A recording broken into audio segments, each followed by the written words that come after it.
Je me suis engagée avec Michael pour le soutenir et puis il n'avait que 18 ans, donc pour avoir un œil sur ce qu'il faisait aussi à l'origine. Mes parents avaient une baraque derrière le château, 53 Cité de Soie, jusqu'en 57, 47 à 57.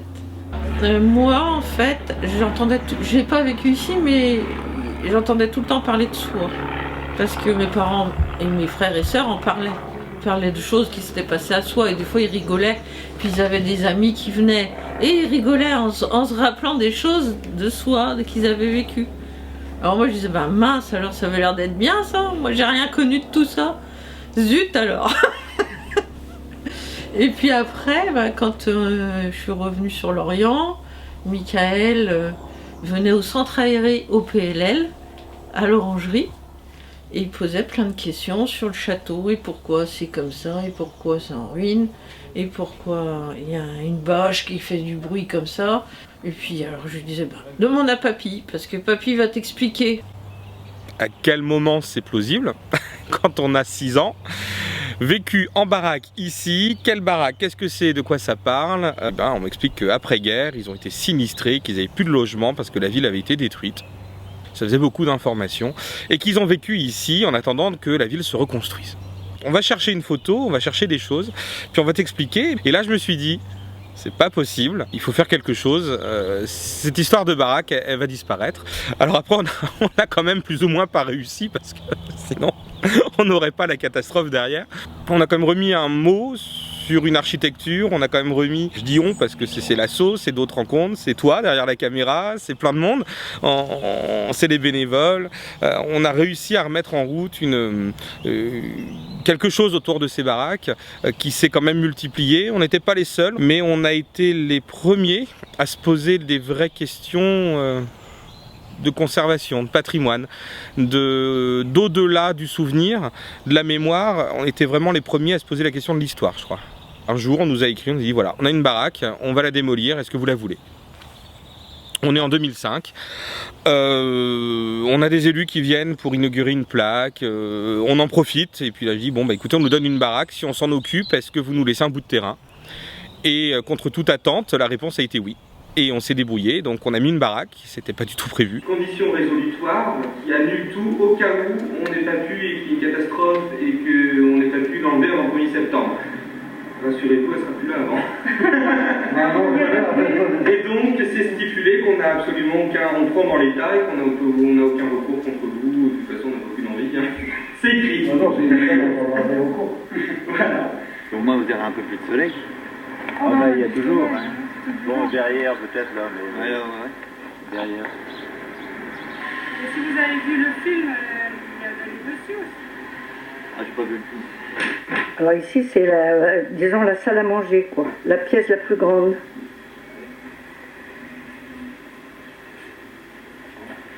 Il parle de la bataille d'oiseaux et de Ils vont mettre que 2, je crois. Ils vont faire que 2 pièces. Ouais.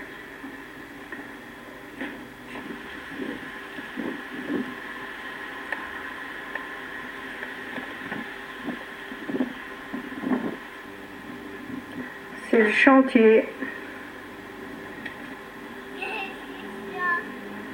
Je tremble. J'ai 3 quelque chose, ça vient. Merde, je sais pas parce que. Mais vous deviez être combien, là, aujourd'hui? On arrache ces trucs-là aussi. Hein? Bah je sais pas justement si ici. Parce que tu vois, moi, c'est les oreilles qui fait comme ça. Ouais. Ouais, mais ça va partir, de toute façon, les panneaux. On sait pas encore, regarde. On sait pas encore. Ça, ça a été mis après, ça. Parce que si on enlève ça, on va être obligé de faire une autre.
Pas eu trop de vagues quand même?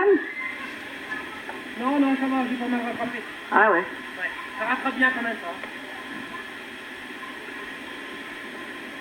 Ah ben c'est bien. Et vous avez commencé quand? Mardi.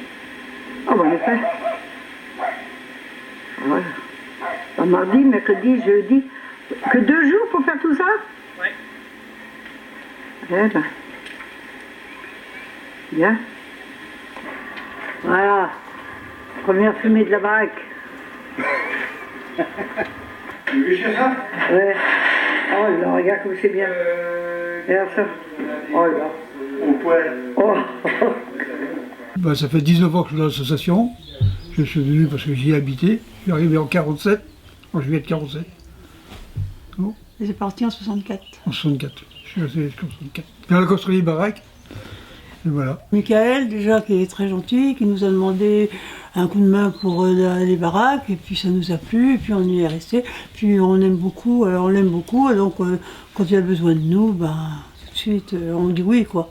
Voilà, on sait que c'est réciproque de toute façon, ça se voit. Voilà. On a fait la construction de la première baraque française. Après, on a fait l'américaine, puis la canadienne. Puis la peinture quand il y a Puis besoin. la peinture, enfin, les bricoles qu'on fait ici. Les bricoles, quoi. Puis on a eu un jardin, alors qu'il nous a donné encore en plus l'envie de bouger. Parce qu'il n'y a pas eu que des baraques. Hein. À partir de 2010, notamment avec Martine, qui était la chef de file de ce mouvement et qui a donné une autre branche à l'association, on a récupéré le potager. Alors je ne sais pas s'il est hors cadre, mais il est juste là. Et ce potager, eh bien, il était voué à être construit dans le cadre du parc technologique. C'est 5000 m² qu'on a remis en culture. Alors quand je dis on, c'est pas moi avec ma pelle. Hein. Avec Martine, on a beaucoup borné, on a beaucoup réfléchi, elle a des compétences professionnelles dans le domaine, donc ça nous a beaucoup aidé, et on a recruté, on va dire, des bénévoles pour s'occuper du jardin.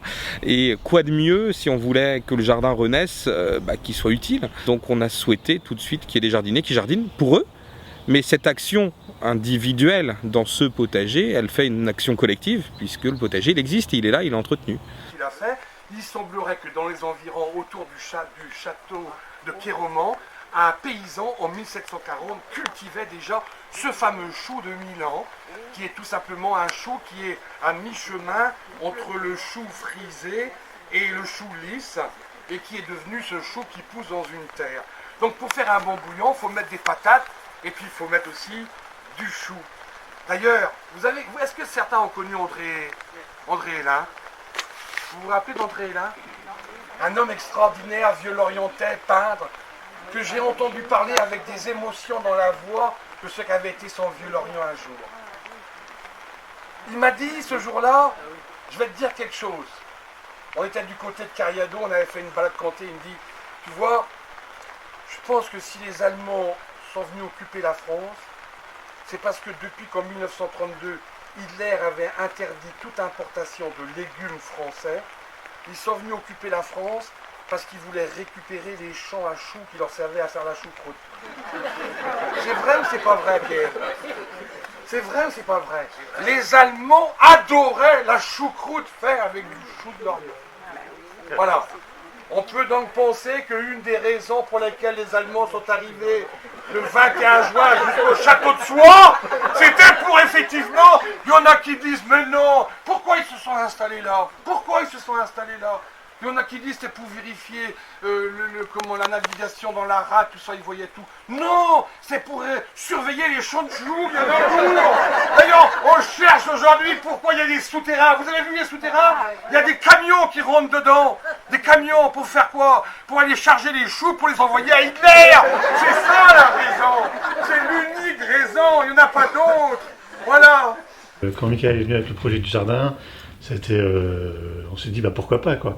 Et puis bon, il y avait aussi, on a senti qu'il y avait un groupe qui se fédérait autour de ce projet, avec des jardiniers amateurs qui étaient ok pour travailler sur des parcelles. C'était aussi un moyen de créer un lieu de vivre ensemble. Et donc avec l'aide de la ville de Pleumeur, de Cap-Lorient, qui est bien sûr propriétaire du terrain et qui nous a attribué un bail pour que l'on puisse réaliser ce beau projet, et puis un petit peu ce rêve qu'on avait entre nous, voilà. Donc je ne vais pas m'étaler forcément beaucoup plus, simplement vous dire que c'est un vrai plaisir toujours hein, de voir aussi nombreux, de revoir un petit peu ce site, revivre, ramener de la vie, des choses ici, et tout simplement que ça va être aussi le début de tout un tas d'aventures, puisque tout un tas d'animations qui vont être autour de ça. Les travaux, c'est bien joli, mais on va pouvoir créer du lien, pouvoir créer plein de choses, plein de belles choses qui sont à l'avenir, et l'avenir est prometteur. Voilà. Allez, moi je souris. Et on n'a pas applaudi d'abord, alors on va applaudir. Ouais.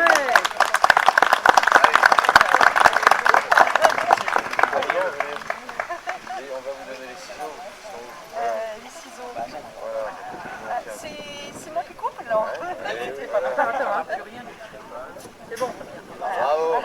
Il faut couper plusieurs. Ah oui, il faut plusieurs. Et donc c'était un test qui s'est mis en place là et ça a bien fonctionné quoi. J'étais correspondante de presse, donc je couvrais les assemblées générales de Mémoire de Soi, donc c'est comme ça que j'ai eu les premiers contacts avec l'association et puis que j'ai vu leurs premiers pas voilà, de collectage à l'époque vraiment sur le temps des baraques. Et puis bon, après il y a eu toute l'histoire des baraques qui sont arrivées ici. Et ensuite je suis devenue adhérente et j'ai pris un jardin quand il y a eu les jardins familiaux, enfin je sais pas, jardins partagés. Partout où j'ai vécu, en fait, je me suis toujours intéressée à l'histoire des lieux où je vivais et ce qui avait construit leur identité. Donc voilà, c'est le genre de démarche qui me plaît. Que de souvenirs à égrener dans la mémoire des gens qui racontent leurs souvenirs de la cité de Soie. L'électricité au début où il n'y a pas. Alors on tombe dans des trous de bombes autour. Il y en a même une vieille, comme elle ne voit pas clair, dans la vinaigrette, au lieu de mettre du vinaigre, elle met du rhum. Et son bonhomme dit c'est vachement bon, hein, t'as qu'à mettre le vinaigre. Il y a le vendeur de Berny, il y a l'épicerie où on peut aller goûter le beurre, à droite le doux et à gauche le salé. Ah, tu me mettras la moitié de chaque, ça fera du demi-salé. Et puis la grande fête de Soie, on a perdu tout ça aujourd'hui. Voilà, nous qui sommes un peu devenus des assistés du cerveau, des lobotisés du spectacle, parce qu'il faut qu'on nous apporte tout. De ces gens qui, en 1948, se sont redressés pour se dire, on est là dans la cité, c'est notre cité, c'est nos baraques, on va faire une fête. Ben, je vois qu'il y a beaucoup qui regrettent les baraques. Ben, tous pour ainsi dire. Quand on est dans la baraque américaine, ça a été un long combat, un long chantier pour pouvoir réussir à implanter cette baraque et la récupérer. Et c'est vrai qu'il a fallu faire beaucoup de lobbying, remuer un peu tout le monde pour pouvoir obtenir les autorisations, les prêts de matériel pour les transports. Enfin bon, il y avait heureusement tout l'engouement autour de l'association et puis la bienveillance qui ont fait qu'en fait on a réussi à trouver quand même des moyens techniques par la ville ou par les associations ou par des particuliers de Pleumeur en fait qui se sont fédérés autour de ce projet et c'est vrai que c'était une belle réalisation. On est content d'être là. Mais je tenais déjà à te remercier, toi et toute l'association, parce que ce type de projet ne peut être monté que si on a, comme on dit en Bretagne, des gens qui sont un peu pendus. C'est que faut être un peu têtu, il faut savoir harceler le maire de sa ville, comme les anciens propriétaires, c'est un peu une crémaillère. Mais encore bravo pour toute l'énergie, je crois que au nom de la ville, enfin, je vois un certain nombre d'élus ici présents, Nous, on a un projet qui était déjà de sauver, je crois que c'est la première partie de notre programme, c'était de sauver ce château de Soie, pas tant pour la valeur des pierres, mais pour la valeur symbolique qu'il représentait. Il y a ici les baraques. Je crois que les baraques, ça représente quelque chose de très fort pour toutes les personnes qui y ont vécu, pour aussi l'histoire. Je crois que c'est cette histoire de l'après-guerre, douloureuse pour certains, mais surtout joyeuse quand il nous va avoir discuté avec un certain nombre de personnes ayant habité les baraques. C'est beaucoup de joie, beaucoup de bons souvenirs. Et je ne serai pas plus long, mais je tenais surtout à te remercier pour refaire vivre à toutes ces personnes ces bons moments passés. Et on sera toujours à tes côtés et à vos côtés. Et encore merci à tous pour votre présence.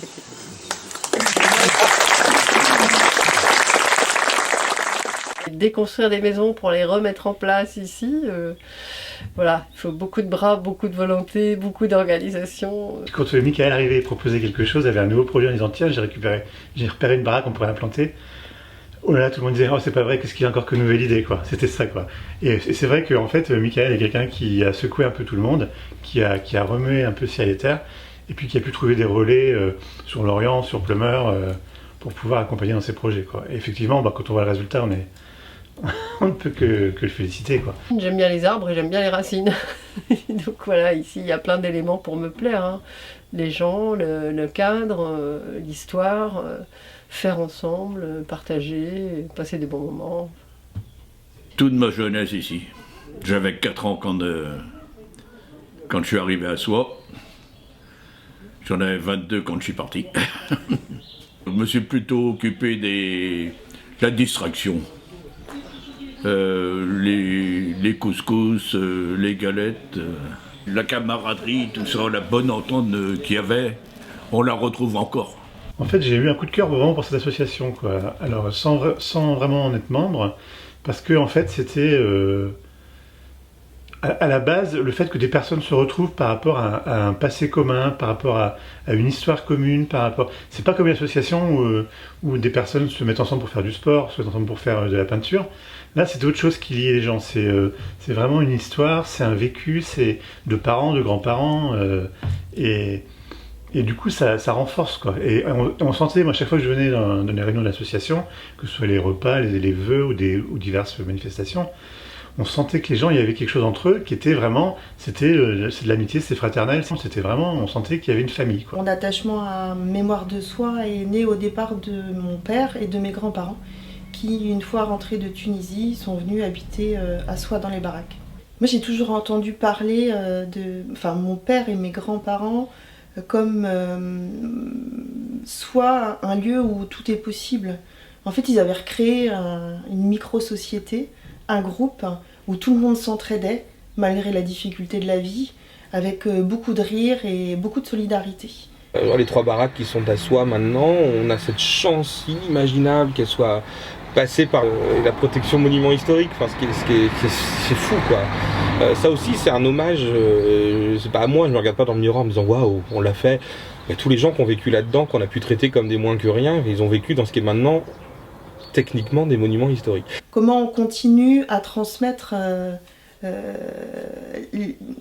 cette ambiance quand même qu'un jeune homme a réussi à remettre en mouvement auprès de plus âgés, et c'est vraiment super chouette. Et puis faire en sorte qu'on n'oublie pas quand même dans quelles conditions on a pu vivre, et que même si c'était des conditions qui pouvaient être difficiles, c'était des moments qui étaient beaux. Nous, on a mis tout sur les rails, je sais pas jusqu'où on ira, faudra savoir passer au bon moment, et il faudra savoir aussi trouver en face des gens, des municipalités, des interactions qui feront que ça pourra continuer à vivre d'une autre manière. Enfin, moi, je compte pas me faire enterrer dans les baraques, hein, donc... Ce que j'aime, c'est le site. Voilà, non, moi je me plais ici. On reste là, nous, jusqu'à ce qu'on ne pourra plus, quoi. Jusqu'à ce qu'on meure. Pourvu que ça dure. Et... Bon, pourvu qu'on se retrouve sous peu. Qu'on se rassemble de nouveau, quoi. Pour pas qu'on se sépare, quoi. Comme l'a écrit Jacques Cardan, l'enfant de Soie, le talentueux dessinateur du Canard enchaîné, dans la préface de ce petit ouvrage, qui j'espère est toujours vendu, il écrit ça à propos de la baraque qu'ils ont reconstruite. Écoutez comme c'est beau. Il a écrit ceci. dans cet endroit où le feu accroché en 1988, après avoir échappé aux affres de la guerre. Il écrit ceci, Cardan. En collant l'oreille comme on l'on fait au camp pour entendre la mer, percevrons-nous les rumeurs d'autrefois, les harmonies lointaines, les échos d'un paradis perdu. Oui, si le cours des jours n'a pas toujours été une sinécure à soi, la vie dans les 286 baraques, dans la dernière n'a disparu qu'en 1991, aura au moins laissé dans le cœur de ses habitants un brin, un zeste de nostalgie. Cette nostalgie qui donne aux choses jamais disparues un petit goût paradisiaque, comme celui que l'on ressent à la lecture du petit poème de Josiane, de la baraque 170, quand elle l'écrit si simplement, si joliment, si doucettement. Soit, village qui brille, au bord de tous mes souvenirs, lorsque j'étais petite fille. Encore si loin de l'avenir, quelle ville aux mille lumières pouvait dépasser dans mon cœur l'humble baraque où ma grand-mère faisait des bouquets de fleurs. Tout est dit. Mais il reste tant à faire pour éviter que cette mémoire collective ne s'engloutisse à jamais dans les flots d'un oubli éternel qui nous rendrait demain un peu plus aveugles, un peu plus sourds, un peu plus muets. Sauvons soi et sauvons-nous en même temps avec.